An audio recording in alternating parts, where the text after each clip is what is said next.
Selama dia di masjid, dia tidak ghibah menceritakan aib orang lain. Dia berzikir, bertasbih, bertahmid. Apalagi kalau dah terbiasa dengan maulid, banyak berselawat. Allahumma salli ala sayyidina Muhammad wa ala ali sayyidina Muhammad. Datang kawan dia bercerita, macam mana laki si fulan, anak si fulan, menantu si fulan. Allahumma salli ala sayyidina Muhammad wa ala ali sayyidina Muhammad. Kalau ini boleh dijaga, perempuan elok ke masjid. Tapi kalau tidak mampu menjaganya, maka perempuan lebih elok di dalam bilik, lebih elok di dalam rumah, lebih elok di dalam tempat yang sempit, supaya tidak menimbulkan fitnah. Jadi sebenarnya Nabi SAW sudah ajarkan ajaran yang Masya Allah Tabarakallah. Setiap tempat sujud Nabi itu dijadikan sahabat sebagai masjid. Nabi ketika hijrah dari kota Makkah sampai ke Madinah, sebelum Madinah dia berhenti sejenak selama 4 malam. Hari Isnin dia sampai, malam Selasa, malam Rabu, malam Khamis, malam Jumat. Kebetulan ini hari Jumat. Malam Selasa, malam Rabu, malam Khamis, malam Jumat. 4 malam dia di Quba. Satu masjid terbina, itulah dia Masjid Quba. Selesai dari Masjid Quba, Nabi hari Jumat menuju ke kota Al-Madinah Al-Munawwarah. Hari Jumat.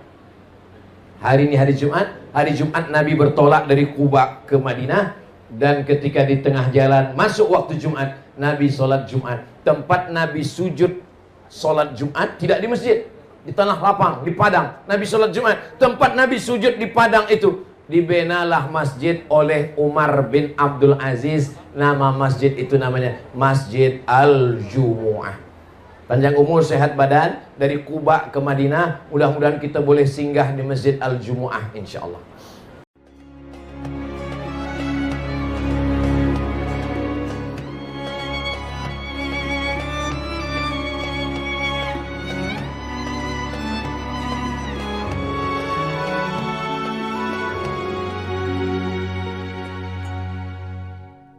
Assalamualaikum warahmatullahi wabarakatuh.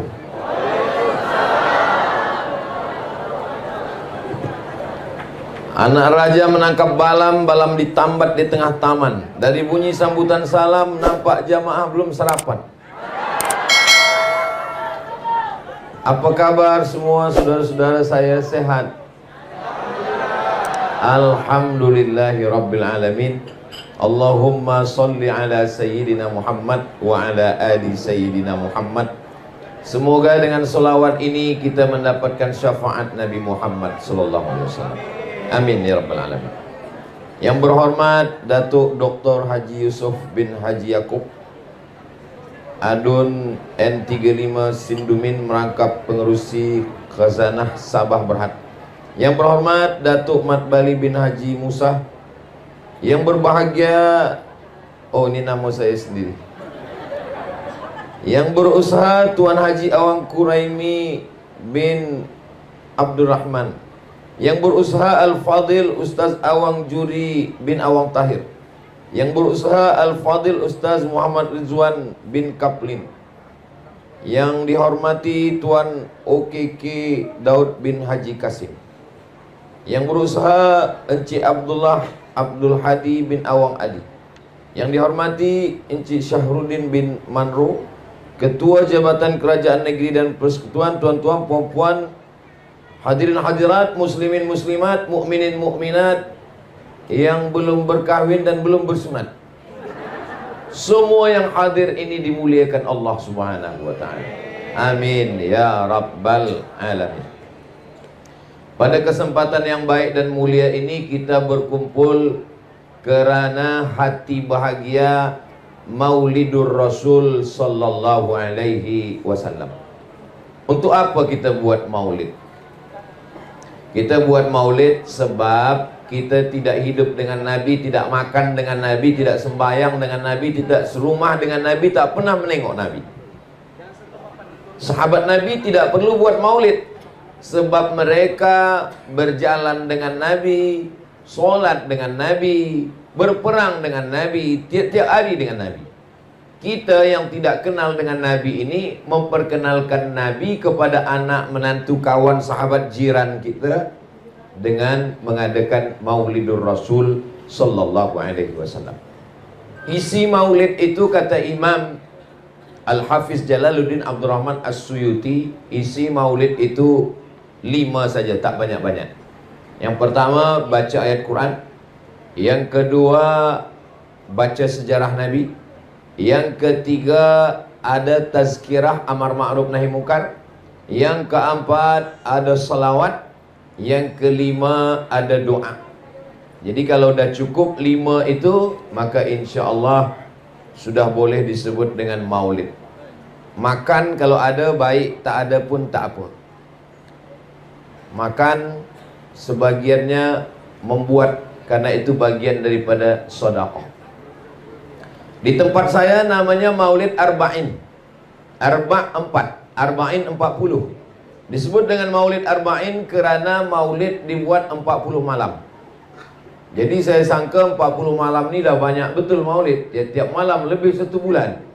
Tapi bila saya pergi ke Aceh, ujung Sumatera bagian atas sekali, saya tanya mereka, di sini maulid berapa lama? 90 hari, 3 bulan. Jadi kalau saya lah duduk di situ 3 bulan, balik gemuk. Makan Maulidur Rasul sallallahu alaihi wasallam. Jadi pada kesempatan yang baik dan mulia ini, kita berselawat. Selawat pendek, Allahumma salli ala Sayyidina Muhammad wa ala ali Sayyidina Muhammad. Lain kepala, lain isinya, lain padang, lain belalang, lain lubuk, lain ikannya, lain kepala manusia, lain ya, cara dia buat selawat. Maghribi lain bunyi selawat, Sudan saya dengar lain bunyi selawat, di Mesir pun dengan irama yang orang Melayu pun dengan lagu-lagu nagham dia. Maka ini semua adalah tradisi. Nabi tidak pernah melarang. Begitu juga dengan azan. Azan ada lagunya. Bayati, Soba, Sika, Nahawan, Jaharka, Ras. Maka itu semua baik semua. Jadi sesiapa yang membaca selawat dengan ada lagu, ada irama, baik. Bagi sesiapa yang tak suka, dia baca selawat lurus-lurus saja pun baik juga. Allahumma salli ala Sayyidina Muhammad wa ala ali Sayyidina Muhammad. Allahumma salli ala Sayyidina Muhammad wa ala ali Sayyidina Muhammad. Tapi ada orang yang suka dengan dilantunkan. Tadi bila saya turun, maka disambut dengan salawat. Maka kita pun juga di kampung saya, kalau ada akikah, ada walimah, ada nikah, ada pindah rumah, orang ramai-ramai berselawat. Sallallahu ala Muhammad, sallallahu alaihi wasallam, sallallahu ala Muhammad, sallallahu alaihi wasallam. Ya Nabi, salam alaika. Ya Rasul, salam alaika. Ya Habibi, salam alaika. Salawatullah alaika. Maka semuanya baik. Ada pula berselawat dengan dipukulkan duf gendang. Maka memukulkan itu pun baik. Kata Nabi SAW, a'linu hadzal nikah. Kalau ada walimah nikah, jangan diam-diam. A'linu, buat isytiharkan beramai-ramai. Waj'aluhu fil masajid, buat akad nikah di masjid. Wadribu alaihi bidufuf, pukulkan gendang. Itulah kenapa ada tradisi memukulkan gendang. Ketika Nabi balik daripada perang, datang sahabat, seorang perempuan. Ya Rasulullah, ya, saya bernazar. Apa nazarnya? Saya bernazar, nanti kalau engkau pulang perang dengan selamat, saya akan pukulkan gendang ini. Boleh apa tak boleh? Kata Nabi, pukulkanlah gendang itu. Itulah mengapa di beberapa kawasan daerah memukulkan gendang. Hadrah. Hadrah diambil dari kata hadar. Hadrah maknanya merasakan kehadiran Nabi Muhammad sallallahu alaihi wasallam, seakan-akan dia hadir. Walaupun yang datang itu ustaz, habaib, maka ketika mereka datang disambut dengan tala'al badru alaina. Hadrah, merasakan kehadiran Nabi Muhammad sallallahu alaihi wasallam. Maulid dibuat di masjid, ramai, semua orang datang, puan, tuan, datuk, datin, baik, tak salah. Tak sanggup membuat di masjid, dibuat di rumah-rumah juga baik. Untuk apa? Untuk mengingatkan kepada anak keluarga kita. Kalau kita mati nanti, maka mereka pun juga akan buatkan maulid untuk anak-anak kita, dan anak-anak kita pun nanti akan buatkan maulid pula untuk cucu-cucu kita. Dan kita buat macam ini sekarang, ini kita meneruskan tradisi yang dibuat oleh datuk-datuk kita dulu. Maka insya Allah sampai hari kiamat negeri kita sepitang, betul? Maka insya Allah sampai hari kiamat terus ada Maulidur Rasul sallallahu alaihi wasallam. Amin ya rabbal alamin. Biasanya kitab maulid yang dibaca macam-macam. Dari mulai yang paling tua namanya Maulid Ad-Daibai dari Yaman. Selesai Maulid Ad-Daibai ada lagi namanya Maulid Burdah. Maulid Burdah ini ditulis oleh Imam Al-Busiri dari Alexandria, Mesir. Makamnya di Alexandria, Iskandaria. Selepas itu Ad-Daibai Yaman. Kalau Al-Busiri di Alexandria, Mesir. Lalu kemudian Imam Abu Ja'far Al-Barzanji. Al-Barzanji ini ulama daripada Yaman. Lalu kemudian dia menjadi mufti, ulama daripada Madinah Al-Munawwarah menjadi mufti di Yaman. Beliaulah menuliskan syair-syair Al-Barzanji. Lalu kemudian daripada Yaman ada namanya Habib Ali Al-Habsyi. Maka kita sebut dia dengan Simtud Durar. Lalu kemudian sekarang masih ada lagi Habib Omar bin Hafiz menuliskan Maulid Ad-Diya'ul Lami'. Ini semua adalah maulid-maulid. Isi daripada syair-syair maulid ini 3. Yang pertama, sejarah Nabi. Yang kedua, solawat Nabi. Yang ketiga adalah doa-doa di dalamnya. Kadang orang campurkan antara Barzanji dengan Simtud Durar dengan Ad-Daibai. Yang biasa saya lantunkan dalam maulid. Maulaya salli wa sallim daiman abada ala habibika khairil khalqi kullihimi Muhammadun sayyidul kaunaini wa thaqalaini wal fariqaini min urbin wa min ajami. Muhammadun sayyidul kaunaini. Nabi Muhammad adalah pemimpin semesta alam. Sayyidul kaunaini wa thaqalaini, dari kalangan manusia dan jin. Min urbin wa min ajami, dari kalangan orang Arab dan orang Ajam yang bukan Arab. Dialah pemimpinnya. Nanti ketika kita berkumpul semua di padang mahsyar, yang Arab, yang tak Arab, yang Nabi, yang tak Nabi, yang Yahudi, Bani Israel, semuanya pemimpin kita adalah Sayyidina wa Maulana Muhammad sallallahu alaihi wasallam. Innallaha wa malaikatahu yusalluna 'alan nabi. Allah berselawat, malaikat berselawat. Ya ayyuhalladzina amanu, hai orang yang beriman, sallu alaihi, berselawatlah kamu. Sallu alaihi wa sallimu taslima. Kata sahabat Nabi kalau mengucapkan salam kami tahu. Assalamu alayka ya Rasulullah. Assalamu alayka ya Habibullah. Assalamu alayka ya awwala khalqillah. Assalamu alayka ya safwatullah. Assalamu alayka ayuhan nabiyyu wa rahmatullahi wa barakatuh. Tapi mengucapkan salawat kami tak tahu.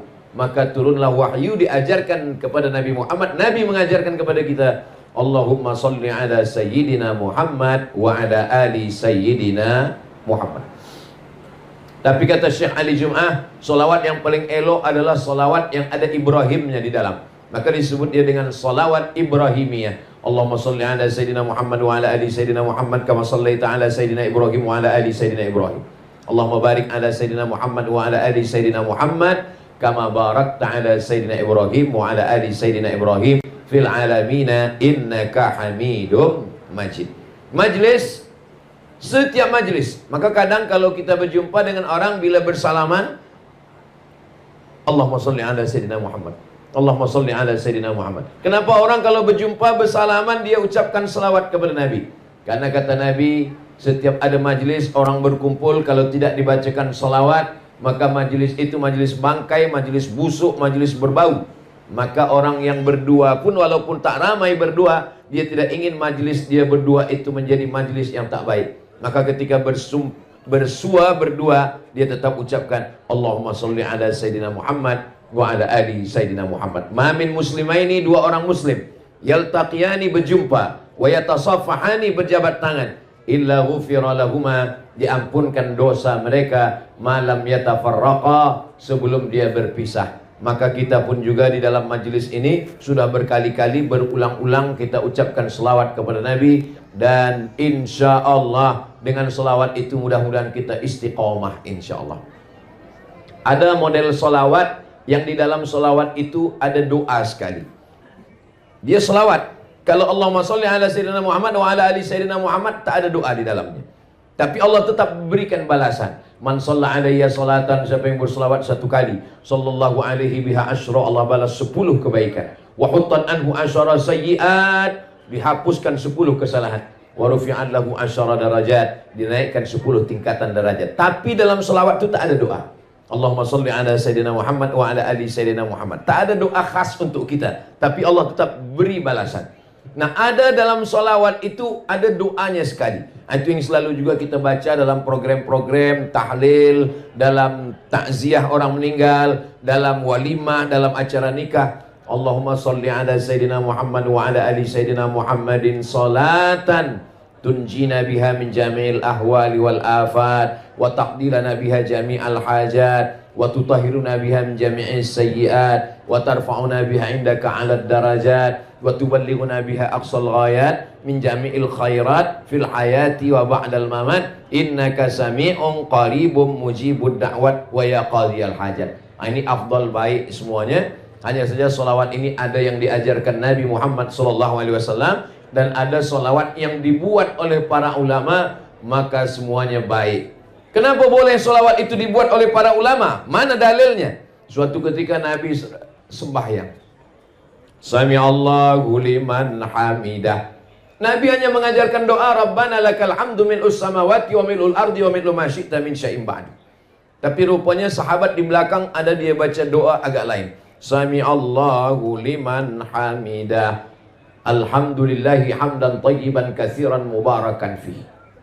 Selepas salat Nabi tanya, siapa tadi yang membaca doa yang tak pernah saya ajarkan? Saya hanya mengajarkan doa Rabbana lakal hamdu mil'us samawati wa mil'ul ardi wa mil'u ma syi'ta min syai'in ba'du. Kamu tadi saya dengar ada bacaan lain.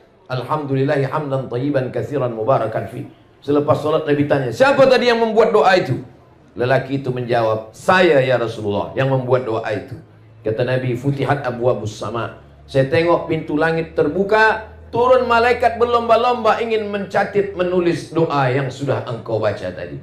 Itulah dalil bahwa boleh membuat doa, walaupun doa itu tidak ada dalam Quran, tidak ada dalam hadis Nabi, tidak diajarkan oleh Nabi Muhammad. Boleh kita membuat doa selama doa itu tidak bercanggah dengan Al-Quran dan Sunnah Nabi Muhammad SAW. Berdasarkan hadis ini, kata Imam Al-Hafiz Ibnu Hajar Al-Asqalani dalam kitab Fathul Bari, jawazu ihdatsiz dzikri fi shalah ma lam yukhalif bil ma'zur. Boleh membuat bacaan solat dalam solat selama tidak bercanggah dengan Al-Quran dan Sunnah. Kalau di dalam solat saja boleh, apalagi di luar solat. Hanya saja kalau kita buat doa, doanya berbahasa Arab. Kalau berbahasa Melayu, maka solat kita batal. Jadi kalau dalam solat itu kita buat doa berbahasa Melayu, apakah ketika sujud, ataupun ketika duduk, ataupun ketika tentang tasyahud, at-tahiyatul mubarakatuh sampai fil alamina innaka hamidum majid. Lepas itu kita berdoa sendiri, ya Allah lariskanlah perniagaan saya, batal sembahyang. Tapi kalau kita baca dengan doa bahasa Arab, Allahumma rzuqni rizqan halalan thayyiban mubarakan fi, tak batal salat. Walaupun doa itu tidak diajarkan Nabi, tidak diajarkan Allah dalam Quran, tidak ada dalam hadis Nabi, maka doa itu tetap boleh dibacakan, baik dalam doa solat sunat maupun dalam solat fardu, maupun dalam sujud, maupun ketika tegak, maupun ketika di akhir tasyahud. Mana dalilnya? Imam Syafi'i mendoakan. Imam Syafi'i punya murid namanya Imam Hambali. Dia Imam Ahmad bin Hanbal yang masyhur dengan nama Imam Hambali. Lalu kemudian ketika Imam Syafi'i meninggal, Imam Hambali mendoakan gurunya. Apa kata Imam Hambali? Da'autu lisyafi'i fi salati. Saya doakan guru saya Imam Syafi'i dalam sembahyang saya 40 sanah, 40 tahun. 40 tahun. Apa bunyi doanya? Rabbi firli wali walidayya wali Muhammad bin Idris Asy-Syafi'i. Rabbi firli, ampunkan saya. Wali walidayya, ampunkan ibu bapa saya. Wali Muhammad bin Idris Asy-Syafi'i, ampunkan Imam Syafi'i. Jadi kalau puan-tuan nanti berdoa dalam sembahyang, baik waktu sujud subhana rabbiyal a'la wa bihamdi, selepas itu dia tambah doa Rabbi firli wali walidayya wali Ustaz Abdul Somad. Boleh, tak salah, baik sunat fardu wali sunat. Tapi kalau doanya lupa bahasa Arab, ampunkanlah dosa Ustaz Somad, dia tadi tazkirah kejap saja tak lama, batal solat. Sebab bila ada keluar yang bukan bahasa Arab daripada mulut kita, batal. Tapi kalau kita bacakan dalam hati boleh. Aqrabu ma yakunul abdu min rabbih wa huwa sajid. Seorang hamba paling dekat dengan Allah bukan waktu dia di Makkah, bukan waktu dia di Ka'bah, bukan waktu dia di Taman Raudhah. Orang paling dekat dengan Allah ketika dia sedang sujud. Fa'aksiru fihi du'a, maka perbanyaklah doa ketika sedang bersujud. Berapa lama Nabi berdoa ketika sedang sujud? Kata Sayyidatuna Aisyah, istri Nabi yang menengok Nabi bagaimana Nabi sembahyang. Nabi pernah membaca ayat panjang dalam solat dan sujudnya sepanjang ayatnya. Jadi kalau ayat dia baca surah yang panjang, sujudnya sepanjang ayatnya. Tapi kenapa imam-imam kita hanya membaca setakat paling banyak 7? Karena kata Imam Al-Hasan Al-Basri, tasbih yang sikit 3, yang sedang 5, yang paling banyak 7. Subhana rabbiyal a'la wa bihamdi, subhana rabbiyal a'la wa bihamdi, subhana rabbiyal a'la wa bihamdi, subhana rabbiyal a'la wa bihamdi, subhana rabbiyal a'la wa bihamdi, subhana rabbiyal a'la wa bihamdi, subhana rabbiyal a'la wa bihamdi. Lebih daripada 7 makruh. Sebab apa? Sebab makmum berkunang-kunang. Makmum boleh sakit kepala, pusing kepala. Sebab apa? Sebab terlalu lama sujud. Maka yang dimaksud lama sujud ketika sedang sembahyang bersendirian. Solat sunat hajat, solat sunat tahajud, solat sunat witir, solat sunat di rumah. Adapun menjadi imam, idza amma ahadukum falyukhaffif. Kalau kamu menjadi imam, maka ringankanlah bacaannya. Tidak terlampau pendek, tidak terlampau panjang, tidak terlampau lama, tidak terlampau sekejap. Maka insya Allah mudah-mudahan amalan-amalan sunnah Rasulullah SAW dengan maulid ini dijelaskan oleh para alim, para ulama kita, dapat kita amalkan sehingga kita istiqomah. Dengan barakah maulid ini mudah-mudahan kita semua istiqomah insya Allah. Apakah Abdul Somad yang berada di atas, yang dimuliakan, yang disanjung-sanjung, yang dialu-alukan, yang disambut, yang dikawal lebih mulia daripada saudara saya yang di bawah kepanasan? Belum tentu. Boleh jadi mereka lebih dulu masuk surga daripada Abdul Somad. Betul apa tidak? Oh, betul kata jamaah. Innallaha la yanzuru ila ajsamikum. Allah tidak menengok badan kamu. Wala ila suwarikum. Allah tak menengok rupa kamu. Walakin yanzuru ila qulubikum. Yang ditengok Allah adalah hati kamu, wa a'malikum, dan amal kamu. Dulu zaman Nabi Muhammad SAW, orang yang paling mulia adalah Quraisy, paling tinggi Quraisy. Arab yang keturunan Nabi Ibrahim. Di bawah Quraisy yang Arab. Arab tapi bukan keturunan Nabi. Yang di bawah itu lagi adalah Ajam yang bukan Arab. Yang paling bawah sekali adalah yang berkulit hitam dari Afrika. Bilal bin Rabah, Miqdad bin Aswad, Najasyi, ini yang paling rendah. Maka ketika Nabi Muhammad SAW datang, maka yang paling tinggi jatuh ke paling bawah, yang paling bawah naik ke paling atas. Siapa yang paling tinggi? Abu Lahab. Sebab Abu Lahab adalah anak Abdul Muttalib. Abdul Muttalib anak Hasim, Hasim anak Abdi Manaf, Abdi Manaf anak Qusay, Qusay keturunan Adnan, Adnan anak cucu Ismail, Ismail anak Ibrahim alaihissalam. Jadi Abu Lahab itu darahnya adalah darah Nabi Ibrahim, darah Nabi Ismail turun kepada Abu Lahab. Abu Lahab yang di atas turun ke bawah. Tabbat yada Abi Lahabin wa tab, ma aghna anhu maluhu wa ma kasab, sayasla naran dzata lahab wa imra'atuhu hammalatal hatab fi jidha hablum mim masad. Yang paling tinggi Quraisy menjadi jatuh ke bawah. Siapa yang paling rendah? Bilal. Bilal paling rendah sebab di Afrika. Kampung Bilal itu namanya Nubia. Ini Afrika, yang paling atas Mesir, di bawah Mesir Sudan. Di situ ada kampung namanya Nubia. Berbatasan, bersempadan antara Mesir dengan Sudan itu ada kampung namanya Nubia, Afrika Utara. Orang Nubia ini warna kulitnya dua saja, hitam dan hitam sekali. Tak ada warna lain. Bilal bin Rabah yang paling bawah, paling rendah, miskin, hitam, budak, hamba sahaya, tak ada apa-apa. Tapi Bilal diangkat Allah menjadi paling atas. Bila Nabi mengangkat Bilal? Waktu Fathu Makkah, pembebasan kota Makkah, tahun 8 Hijrah, Nabi membersihkan Ka'bah, 360 patung berhala dari batu, dari besi, dari kaca, dari emas, dari perak, semuanya dihancurkan. Lalu kemudian tibalah masanya, siapa yang akan naik ke atas Ka'bah mengumandangkan azan? Nabi tidak memanggil Abu Bakar, Nabi tidak memanggil Umar, Nabi tidak memanggil Utsman, Nabi tidak memanggil Miqdad, Nabi memanggil Bilal bin Rabah. Wahai Bilal, naik ke atas. Bilal yang selama ini paling rendah, hitam, susah, miskin, budak, hamba saya. Bilal naik ke atas, dia yang mengumandangkan azan. Allahu Akbar, Allahu Akbar. Apa kata orang kafir musyrik jahiliyah di Makkah waktu itu? Alhamdulillah ayah saya dah mati sehingga tidak menengok burung gagak hitam ini naik ke atas Ka'bah. Jadi Islam bukan hanya setakat sembahyang, bukan hanya setakat puasa sunat, bukan hanya setakat berzikir baca Quran, bukan hanya setakat jaga malam tahajud, tapi juga bagaimana kita merendahkan hati kita, yang kita merasa lebih tinggi menjadi jatuh ke bawah, yang di bawah boleh naik ke atas. Inilah yang membuat Abu Jahal, Abu Lahab dan Abu-Abu yang lain tak sanggup.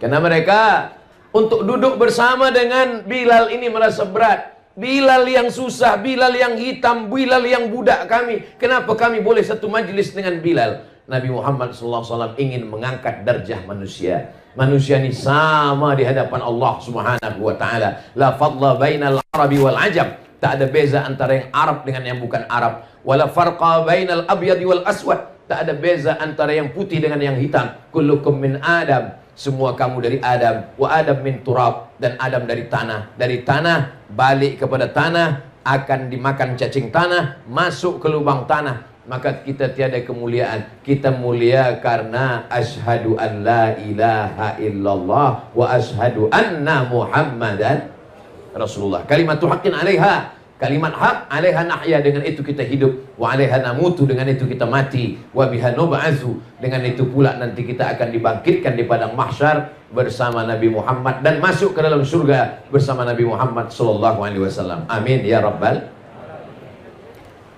Nabi memanggil Bilal, Bilal, ta'al, Bilal, kesini sekejap. Ada apa ya Rasulullah? Sami'tu dafana 'alaika baina yadayya fil jannah. Saya mendengar suara selipar engkau di dalam surga. Lalu Nabi berkata kepada Bilal, apa amalan engkau wahai Bilal? Kata Bilal, saya tak pernah meninggalkan 2 rakaat selepas wudhu. Bagi yang sudah melaksanakan, alhamdulillah. Bagi yang masih ragu-ragu, dalilnya sahih, tiada keraguan sedikit pun, hadisnya sahih. Malam nanti boleh, siang boleh, pagi boleh, petang boleh.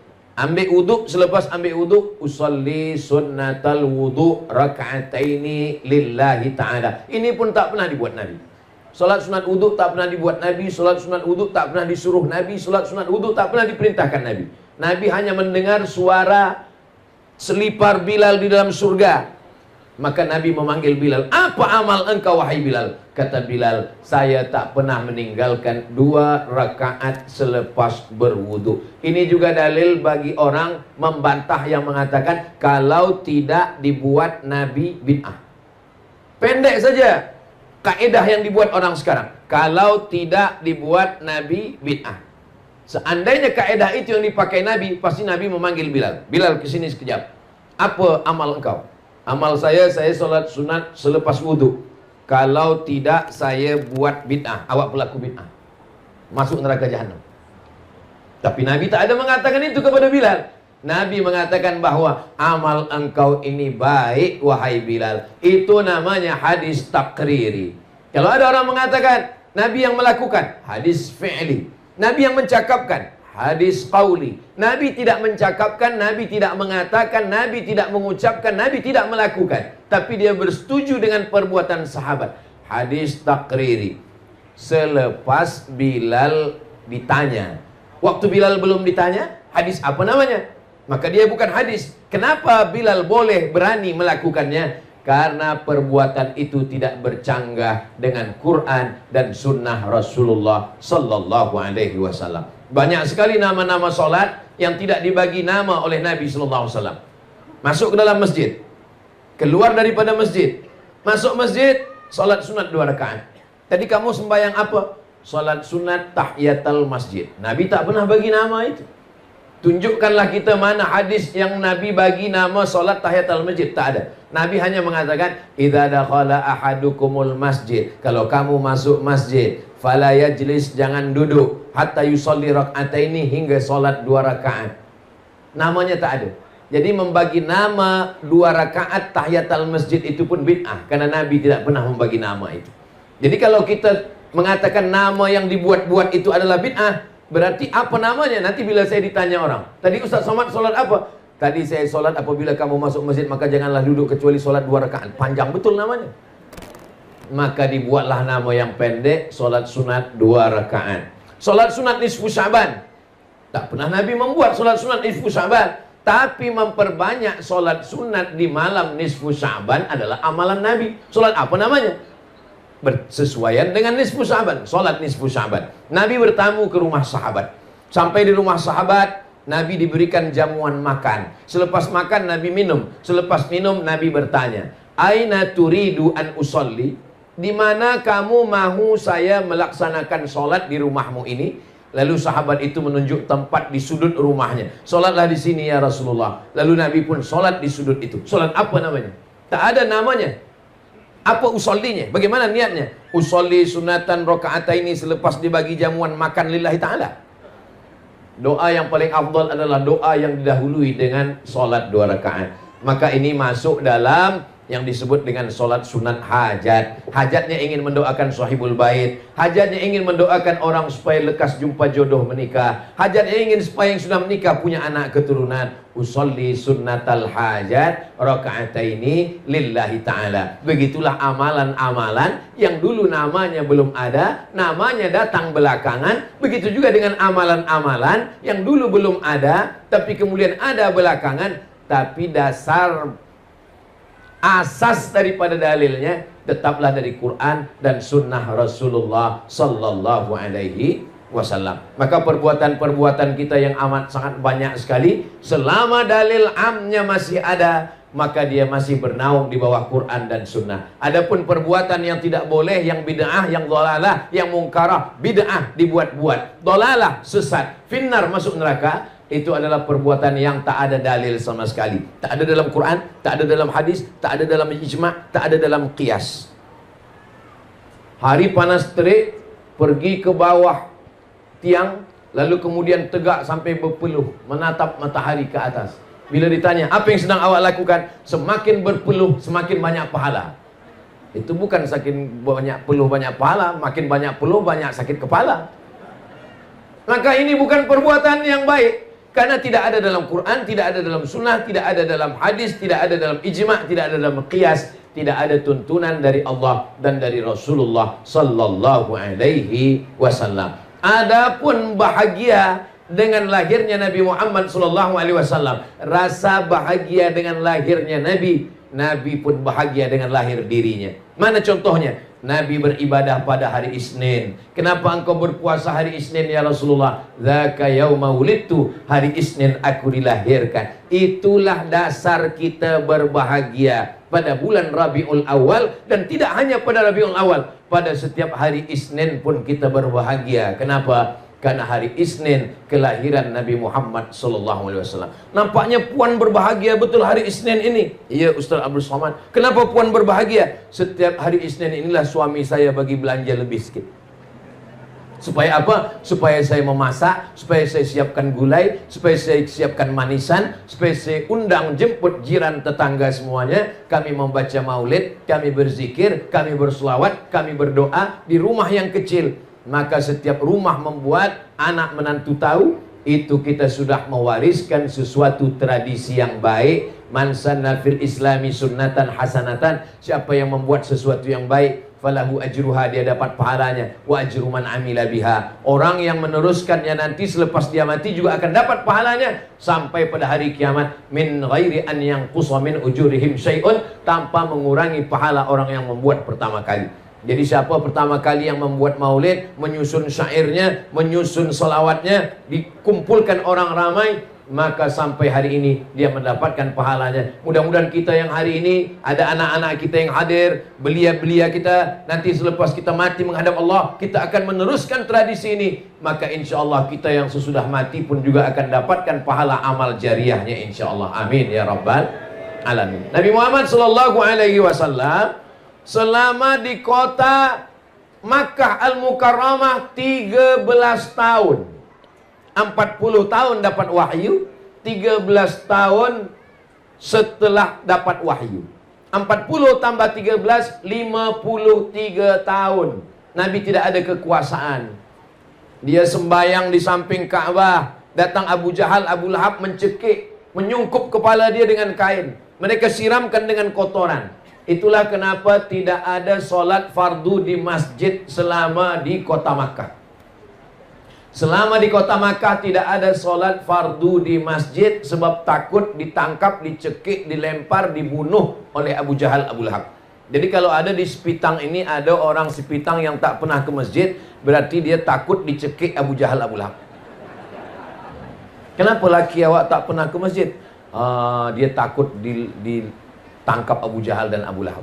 Tapi selepas Nabi pindah ke kota Al-Madinah Al-Munawwarah, disitulah mereka solat berjamaah beramai-ramai di Masjid Nabawi. Dan yang menjadi imam adalah Sayyidina wa Maulana Muhammad sallallahu alaihi wasallam. Nabi yang menjadi imam. Selepas Nabi jadi imam, Nabi mengucapkan salam. Assalamualaikum warahmatullah. Assalamualaikum warahmatullah. Nabi menghadap ke jamaah. Sebetulnya selepas sembahyang itu imam itu menghadap ke jamaah atau menghadap ke kanan. Dua riwayat. Riwayat yang mengatakan menghadap ke kanan, bahwa jamaah meminta sebelah kanan Nabi. Sebab ketika Nabi menghadap ke hadapan, yang paling afdal jamaah sebelah kanan. Selepas sembahyang Nabi menghadap ke jamaah, maka yang afdal adalah jamaah sebelah kanan. Itulah dalil pertama kalau lepas sembahyang imam menghadap ke kanan. Karena jamaah ingin mendapatkan barokah sebelah kanan. Tapi riwayat yang kedua, Nabi menghadap ke jamaah. Di Sepitang, imam menghadap ke kanan atau ke jamaah? Nampaknya banyak yang tak ke masjid. Nabi menghadap ke jamaah, itu adalah riwayat yang kedua. Sebab Nabi selepas dia sembahyang, dia menghadap ke jamaah. Dia nak cek satu-satu. Aina fulan, asyahidun fulan, asyahidun fulan, asyahidun fulan. Mana si fulan, mana si fulan, mana si fulan. Kenapa tidak datang solat berjamaah? Sekarang banyak saya tengok imam, selepas sembahyang dia menghadap ke jamaah, tapi mata dia menunduk. Sebab dia pun takut dengan jamaah. Kalau saya jadi imam, saya selepas sembahyang tak pernah saya menghadap ke jamaah. Kenapa? Sebab saya tak ada kuasa nak menanya mana si fulan, mana si fulan. Kenapa tak datang? Maka saya kalau jadi imam, selepas saya sembahyang saya hadap ke kanan. Berzikir. Nabi SAW menghadap itu karena dia ada kekuasaan.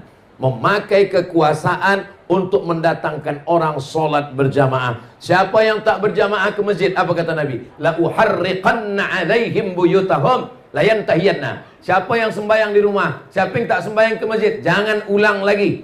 Layantahiyanna, jangan ulang lagi. Layantahiyanna, stop. La uharriqanna alaihim buyutahum. Saya akan membakar rumah mereka yang tak datang solat berjamaah. Tapi dalam sejarah tidak pernah ada satupun rumah yang dibakar oleh Nabi Muhammad SAW. Itu namanya hadis targhib wa tarhib. Targhib artinya bagi motivasi semangat, tarhib artinya ancaman. Nabi hanya setakat mengancam saja, bukan Nabi membakar. Nah, jadi saya tidak juga ingin tazkirah saya ini nanti di-cut, dipotong. Tolong kalau dengar tazkirah Ustaz Somad, tonton dari awal sampai akhir. Jangan tonton yang 1 menit di TikTok. Bakar! Habis lepas itu, habis rumah di Sepitang kena bakar semua. Nah, bukan itu maksudnya. Nabi SAW itu adalah memberikan tarhib, ancaman. Tapi Nabi tidak pernah membakar rumah orang yang tidak sholat berjamaah. Bagaimana sholat berjamaah ini? Kerana dalam hadis itu ada ancaman, menurut ilmu usul fiqh, kalau di dalam ayat, di dalam hadis ada ancaman, berarti lil wujub. Berarti sholat berjamaah itu wajib, karena di dalam hadis itu ada ancaman. Menurut kaidah usul fiqh, kalau dalam ayat, dalam hadis ada ancaman, berarti wajib. Maka sholat berjamaah hukumnya wajib menurut mazhab Hambali. Baru agak lapang napas sedikit. Rupanya Hambali. Saya mazhab Syafi'i, Pak Ustaz. Itulah kenapa bila kita sampai ke Madinah, sampai ke Makkah, kalau dah terdengar suara azan dari Masjid Nabawi, Masjidil Haram, Allahu Akbar, Allahu Akbar. Haji. Tutup semua tempat belanja. Kenapa? Mereka tutup semua. Kita sangka sembahyang, rupanya dia pun minum teh dalam. Kenapa mereka menutup semua kedai, semua tempat belanja? Sebab menurut mazhab Hambali, solat berjamaah itu wajib. Menurut mazhab Maliki, solat berjamaah ke masjid sunat muakkad. Menurut mazhab Syafi'i, solat ke masjid fardu kifayah. Itulah kenapa di masjid-masjid yang bermazhab Syafi'i, asal dah ada imam sama makmum 2 orang cukuplah. Awak tak ke masjid? Fardu kifayah. Saya cuma ingin sampaikan bahwa ijtihad ulama fiqh ini boleh jadi terikat dengan suatu keadaan. Jadi jangan nanti kita nak mencari-carikan dalil untuk mengambil dalil hanya untuk memudahkan hati kita. Jangan karena kita malas lalu kita ambil fatwa ulama itu untuk membenarkan kemalasan kita. Kenapa abang tak ke masjid? Fardu kifayah. Mari kita ke masjid sebab Nabi SAW. Bagaimana dengan perempuan? Sekarang banyak perempuan yang ke masjid, lelakinya pula tak ke masjid. Apakah perempuan wajib ke masjid? Perempuan, kata Nabi, lebih baik solat di dalam pagar rumah. Yang lebih baik lagi di dalam rumah. Yang lebih baik lagi di dalam bilik. Yang lebih baik lagi di dalam tempat yang sempit di dalam bilik.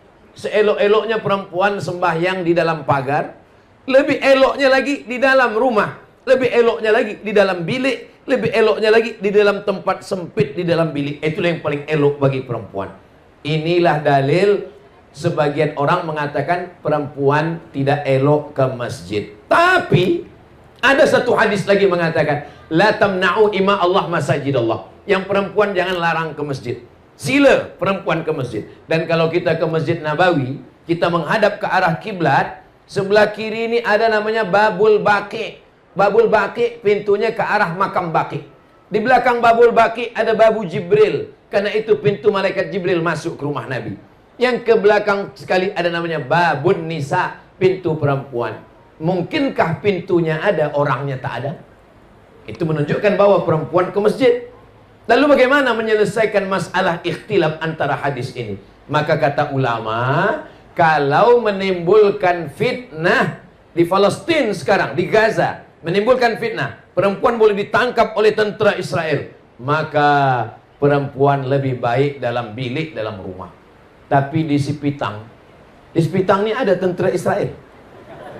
Tak ada. Maka perempuan ke masjid elok. Baik ke masjid. Tapi perempuan kalau ke masjid menutup aurat, pakaiannya tertutup semua. Perempuan kalau ke masjid jangan guna minyak wangi parfum yang melampau berlebih-lebih. Sakingkan wanginya sampai baunya ke imam, hilang ayat imam. Berputar-putar wala ana abidu ma'abadtum wala antum abiduna ma'abud. Hilang simpang lakum dinukum waliyadi. Nah, itu tak boleh. Selama dia di masjid, biasanya di masjid ada tempat perempuan, ada tempat lelaki, ada satir, ada kain. Kalau dia di balik kain itu, dia jangan tertawa, terbahak, terkikik hingga jamaah lelaki pengsan mendengar ketawa dia. Selama dia di masjid, dia tidak ghibah menceritakan aib orang lain. Dia berzikir, bertasbih, bertahmid. Apalagi kalau dah terbiasa dengan maulid, banyak berselawat. Allahumma salli ala sayyidina Muhammad wa ala ali sayyidina Muhammad. Datang kawan dia bercerita, macam mana laki si fulan, anak si fulan, menantu si fulan. Allahumma salli ala sayyidina Muhammad wa ala ali sayyidina Muhammad. Kalau ini boleh dijaga, perempuan elok ke masjid. Tapi kalau tidak mampu menjaganya, maka perempuan lebih elok di dalam bilik, lebih elok di dalam rumah, lebih elok di dalam tempat yang sempit, supaya tidak menimbulkan fitnah. Jadi sebenarnya Nabi SAW sudah ajarkan ajaran yang Masya Allah Tabarakallah. Setiap tempat sujud Nabi itu dijadikan sahabat sebagai masjid. Nabi ketika hijrah dari kota Makkah sampai ke Madinah, sebelum Madinah dia berhenti sejenak selama 4 malam. Hari Isnin dia sampai, malam Selasa, malam Rabu, malam Khamis, malam Jumat.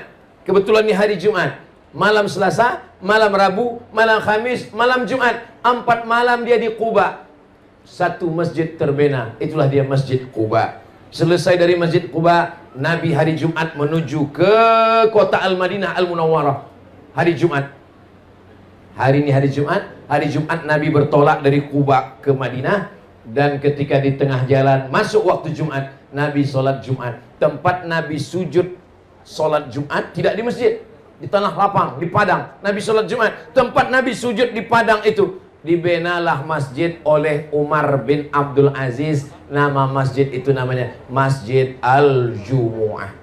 Panjang umur, sehat badan. Dari Quba ke Madinah, mudah-mudahan kita boleh singgah di Masjid Al-Jumu'ah insyaallah. Tapi pengalaman saya membawa jamaah umroh, jarang jamaah bertanya di mana Masjid Al-Jumu'ah Ustaz. Ada beberapa jamaah lah yang tanya mana Masjid Al-Jumu'ah. Yang banyak tanya di mana jual tempat celak Ustaz. Tak salah, pakai celak pun sunnah juga. Ismit namanya. Ada batu hitam ismit yang dipakai oleh Nabi SAW untuk menjaga mata. Ini menjaga mata. Menjaga mata. Jadi ismit ni elok jaga mata. Iya. Saya dah belikan 3 Ustaz, supaya menjaga mata suami saya, supaya tak menengok isteri orang lain.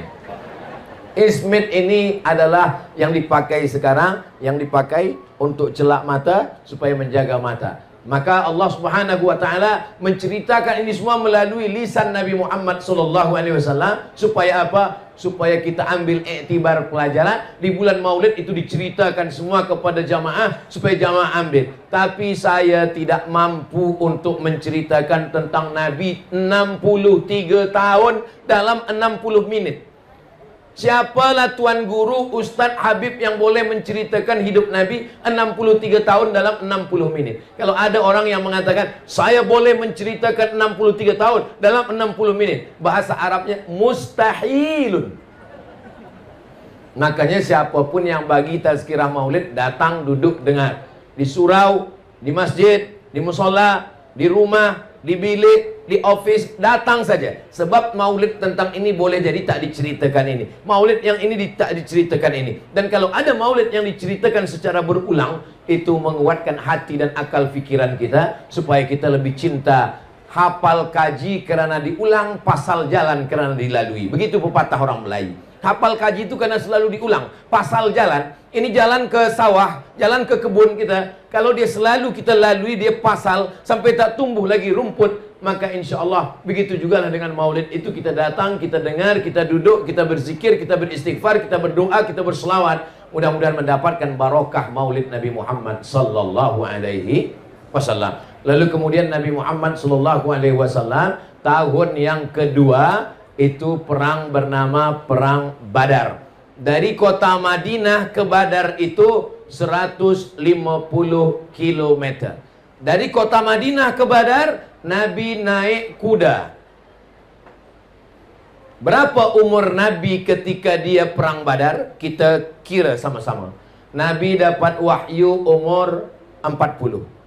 Di kota Makkah berdakwah 13 tahun. 40, 13, 53. Perang Badar tahun kedua 40, 13, 2, 55 tahun. Nabi umur 55 tahun naik kuda 150 km. Umur 55 tahun. Nabi Muhammad umur 55 tahun naik kuda 150 km. Umat Nabi Muhammad umur 55 tahun medical check up. Kalau kebetulan yang saya sebut ini sama nasibnya macam tazkirah saya, jangan tersinggung. Kunci mendengar tazkirah pengajian itu satu saja, jangan tersinggung. Sebab beberapa jamaah tersinggung, balik meninggal. Saya bukan berarti saya sehat, enggak. Saya pun ada juga sakit-sakit. Saya banyak jamaah tanya, saya tengok ustaz ini sehat saja. Saya bilang saya sehat, sebab saya tak pernah ke hospital. Kalau kita ke hospital, dia medical check up, pasti dia katakan sakit. Tapi saya tetap ke hospital membawa anak saya. Baru pekan lalu saya ke hospital membawa istri saya, membawa anak semua. Jangan tambah rukun iman kita menjadi 7. Antu'mina billah wa malaikatihi wa kutubihi wa rusulihi wal yaumil akhir wa bil qadri khairihi wa syarrihi wa hospitalihi. Tapi kita tetap ikhtiar berusaha ke hospital. Saya tetap ada sahabat doktor. Saya tetap bertanya mana baik, mana tak baik, mana elok, mana tak elok. Tapi jangan kita rosakkan pikiran kita, rosak tauhid kita. Kita makan yang elok-elok, kita minum yang elok-elok. Kulu, makanlah. Washrabu, minumlah. Ini banyak orang sekarang, duit banyak, makanan banyak, tapi tak makan sama sekali. Nak dikasih makan kambing, kolesterol. Nak minum teh tarik, diabetes, gula darah. Tahan ini, tahan ini, tahan ini. Datang malaikat maut, mati. Allah tidak larang kita makan. Kulu, makanlah. Washrabu, minumlah. Yang tak boleh, wala tusrifu, jangan berlebih-lebihan. Saya dijemput ke tepi laut. Sampai ke tepi laut, di atas meja semua jamuan makanan ada. Ketam ada, udang ada, sotong ada, kerang ada, semua ada. Yang di samping itu saya tengok ada tentera, ada polis, ada ketua wilayah, ada semua ada. Saya tengok semua, tak ada satu pun yang makan. Kata saya, kenapa tuan-tuan takut nak makan? Saya ajarkan doanya. Bismillahilladzi la yadurru ma'asmihi syai'un fil ardi wala fis sama. Ku sebut nama Allah. Kalau sudah ku sebut nama Allah, satu pun tak ada yang boleh mendatangkan mudarat, baik di bumi maupun di langit. Ketam ni kan di bumi, ya dia tak boleh mudarat. Burung ni di langit, ya dia pun tak boleh mudarat. Jadi kita makan ustaz, makan. Nanti bila saya sakit, saya tak tahu. Kita ni hanya ikhtiar dan usaha. Semuanya kita balikkan kepada Allah. Bismillahi tawakkaltu ala Allah, la haula wala quwata. Saya kalau terlampau takut, kalau terlampau mendengar cakap orang, saya tak akan sampai ke Sipitang ini. Ustaz nak ke mana? Saya nak pergi ke Malaysia. Malaysia di mana? Malaysianya nanti ke Sabah, ke Sarawak. Dari Pekanbaru Riau, transit di KLIA. Dari KLIA terbang ke Kota Kinabalu. Dari Kota Kinabalu terus sekarang Sipitang. Nanti terus lagi esok sampai ke Bintulu. Nanti lalu kemudian Sibu. Dari Sibu baru balik. Kalau didengarkan cakap orang, oh jauhnya. Belum lagi kita berjalan, kita dah mati duluan. Hidup ini sebenarnya tidak susah. Hidup ini sebenarnya tidak payah. Hidup ini tidak sulit. Hidup ini tidak sakit. Yang susah, yang payah itu adalah mendengarkan komen orang. Betul tak betul? Banyak yang mengaku betul. Zaman dulu, kalau kita duduk di rumah, kita kunci pagar, kita kunci pintu, kita kunci tingkap, kita kunci rumah, kita tak dengar komen orang. Zaman sekarang, kita kunci pagar, kita kunci bilik, kita kunci tingkap, kita kunci pintu, kita kunci rumah, kita duduk di rumah, kita tetap di komen orang. Di mana? FB, Instagram, YouTube. TikTok paling banyak. Maka yang paling tenang adalah kalau kita tidak mendengarkan cakap orang. Cakap orang ini 1000 orang, 2000 cakapnya. Cakapnya lebih banyak daripada mulutnya. Maka yang paling tenang adalah betul kata Allah, betul kata Rasulullah, betul kata ulama, sir ala barakatillah. Bismillahi tawakkaltu ala Allah, la haula wala quwata illa billah. Saya nak masuk hutan. Saya dalam program 6 bulan sekali masuk ke hutan. Saya dengar kabar Ustaz nak masuk ke hutan. Iya. Oh, hutan ni banyak hantu Ustaz. Nanti bila Ustaz masuk ke dalam hutan, orang hutan ni nanti bagi Ustaz jampi-jampi, Ustaz kena racun, Ustaz nanti ditangkap harimau. Ustaz, saya dah balik 10 tahun masuk hutan sampai sekarang. Harimau pun tak ada selera nak makan. Yang penting kita berdakwah karena Allah Subhanahu wa taala. Masalah cakap orang jangan kita hiraukan. Maka Inna a'tainakal. Aku, kata Allah Ta'ala, sudah bagi kamu nikmat yang besar. Inna a'tainakal kautsar. Bagaimana membalas nikmat Allah? Dua. Fasalli li rabbika wanhar. Dua. Cara membalas nikmat Allah yang pertama, fasalli, sembahyang. Tegak, rukuk, sujud, duduk, terus sujud, tasyahud, salam, zikir, doa. Fasalli li rabbika wanhar. Wanhar, berkurban. Duit, beli kambing, beli lembu, berkurban. Fasalli li rabbika wanhar. Adapun musuh engkau, orang yang mengolok engkau, orang yang mengejek engkau, inna syani'aka huwal abtar. Makanya kalau puan tuan, ada jiran, kawan, sahabat, tetangga selalu mengejek, selalu mengolok, jangan lawan. Bacakan aja ayatnya. Inna syani'aka huwal abtar. Kalau kita baca ayat ini, sebenarnya bunyi ayat ini macam-macam tak sesuai. Mana boleh Ustaz sebut ayat Quran tak sesuai? Bunyi ayat ini mestinya begini. Inna a'tainakal kautsar. Kami sudah bagi nikmat besar pada engkau. Fasalli li rabbika wanhar. Balaslah nikmat ini dengan sembahyang dan berkurban. Inna syani'aka huwal abtar. Musuh engkau mestilah engkau maafkan. Tapi ayatnya tidak begitu bunyinya. Inna a'tainakal kautsar. Kami berikan engkau nikmat yang besar. Fasalli li rabbika wanhar. Balas nikmat Allah dengan salat dan berkurban. Inna syani'aka huwal abtar. Musuh engkau jangan engkau pikirkan, serahkan kepada Allah Subhanahu wa taala. Kalau saya pikirkan haters yang attack, berapa kali akun FB hilang? Berapa kali akun-akun itu kena ban? Tapi kita tak fikirkan itu. Iyakah Ustaz Somad tak fikirkan komen-komen orang di Instagram, di YouTube, di TikTok semua? Saya baca, tapi tak saya fikirkan. Saya baca. Ada beberapa yang saya ingat. Ada beberapa komen yang saya ingat. Ustaz, jadikan aku yang kedua. Itu saya ingat sikit. Yang perlu kita fikirkan macam mana kita mati husnul khatimah. Amin. Yang perlu kita pikirkan macam mana selama di alam barzah ada amal yang mengalir. Amin. Yang perlu kita pikirkan macam mana bangkit di padang mahsyar kita termasuk yang dapat naungan aras. Amin. Yang kita pikirkan macam mana waktu meniti titian siratal mustaqim kita yang kencang macam kilat. Amin. Yang perlu kita pikirkan macam mana ketika nanti dihisab kita termasuk yang tidak kena hisab, terus saja masuk ke dalam syurga Allah Subhanahu wa taala. Bila jamaah si pitang ini nanti masuk surga, amin. Semua jamaah si pitang ini masuk surga, amin. Sampai di surga mereka bertanya kepada malaikat, malaikat, mana Ustaz Abdul Somad? Malaikat menjawab, Ustaz Abdul Somad dah lama tunggu di VVIP. Amin. Sebenarnya saya nak minta amin itu.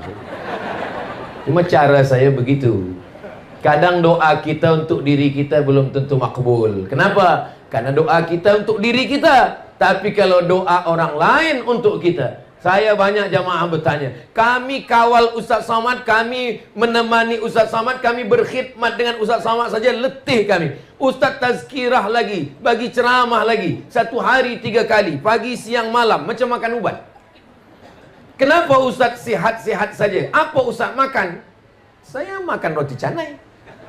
Apa Ustaz minum? Saya minum teh tarik. Kenapa Ustaz sihat? Saya yakin dan percaya saya sihat karena doa orang Sipitang. Karena mereka pasti semua berdoa, ya Allah, panjangkan umur Ustaz Somad, sampaikan dia ke Sipitang ni ya Allah. Selepas dia sampai ke sini, selepas itu terserahlah ya Allah. Nak mati dia matilah. Selepas dari sini, orang Bintulu pula doakan saya. Ustaz Abdul Somad, sampaikan dia ke Bintulu. Selepas sampai Bintulu ni, aku serahkan dia pada engkau ya Allah. Selepas itu, orang Sibu pula berdoa. Teruslah. Jadi Ustaz ni bila rehatnya? Pergi ke Sipitang, pergi ke Bintulu, pergi ke Sibu. Nanti balik dari sini, pergi ke Riau. Balik dari Riau, pergi lagi ke Palembang, Sumatera Selatan. Selepas itu, pergi lagi. Bila Ustaz rehat? Rehatnya nanti bersama orang baik di surga Jannatul Firdaus. Ar-Rahah fil Jannah. Rahah itu nanti di surga. Banyak orang menyangka nanti nampaknya anak-anak nih kalau dia dah universiti kita agak rehat sikit. Rupanya makin universiti makin tak rehat. Nampaknya nanti kalau anak ni dah berkahwin, dah menikah, dah ada isteri, dah ada suami, kita agak rehat sikit. Rupanya selepas dia menikah, dia punya anak, anak dia pula dia letakkan di rumah kita. Nampaknya nanti kalau cucu kita nenek besar, kita dah rehat sikit. Rupanya makin banyak, makin tak rehat, makin bising, makin banyak, makin tak sempat mengaji, makin tak sempat tahajud, makin tak sempat duha, makin kena air kencing, makin banyak masalah. Jadi sebenarnya rehat kita ni bila? Nampaknya nanti kalau dah pencen rehat, rupanya pencen tak juga rehat. Kenapa? Sibuk pula nak menonton filem India dan Korea. Jadi sebenarnya rehat kita ni bila? Kita rehat nanti di surga bersama Rasulullah sallallahu alaihi wasallam. Laqad khalaqnal insana fi kabad. Kami jadikan manusia itu dalam hidup ini sulit, susah, payah. Tapi susahnya orang beriman menjadi pahala. Berpanas-panas, berjalan kaki, berpeluh keringat, tetes air mata dan darah. Semua yang datang dalam tazkirah Maulidur Rasul ini, yang datang dari pagi hinggalah ke siang, yang tak dapat tenda, yang tak dapat atap, yang tak dapat payung, yang kena panas, setiap tetes peluh keringatnya dibalas syafaat Nabi Muhammad sallallahu alaihi wasallam. Tadi saya mula pukul 9 lewat 9 suku, sekarang dah pukul 10 suku. Walaupun saya tak tengok jam saya, tapi terasa dari kaki ni terasa dah 1 jam saya tegak berdiri. Mudah-mudahan 1 jam bersama ini semuanya bernilai amal soleh. Bagi yang menyampaikan menjadi amal jariah, bagi yang mendengar dan nanti disampaikan kepada anak-anak, cucu, menantu, kawan, jiran kita, semuanya juga menjadi amal jariah insyaAllah. Bagi yang boleh sampaikan dengan lisan, sampaikan ke anak menantu di rumah dengan lisan. Bagi yang tak boleh menyampaikan dengan lisan, maka boleh nanti dia share ulang di channel Ustaz Abdul Somad Official. Subscribe, like, share, and comment. Jangan lupa selamatkan anak-anak kita, masukkan ke Ma'had Tahfiz Al-Quran. Ada ustaz kita dari Jordan, dari Jordania. Jangan lupa selamatkan anak kita, sebab kita semua akan ditanya. La tus'alunna yawma idzin 'anin na'im. Semua nikmat akan ditanya. Kullukum ra'in. Setiap ayah, setiap bunda akan ditanya di hadapan Allah. Wa kullukum mas'ulun ar-ra'iyati. Tentang anak, tentang istri, sehelai rambutnya yang nampak akan ditanya. Maka pendidikan agama juga akan ditanya. Maka belikan kitab sejarah supaya anak kita tahu tentang Nabi Muhammad sallallahu alaihi wasallam. Di akhir majlis, mari kita sama berdoa kepada Allah. Mudah-mudahan kita semua istiqamah iman dan Islam. Anak-anak kita soleh dan solehah, keluarga kita sakinah, mawaddah, warahmah, si pitang baldatun thayyibatun wa rabbun ghafur, pemimpin kita adil dan amanah. Ala hadhihi niyah al-Fatihah.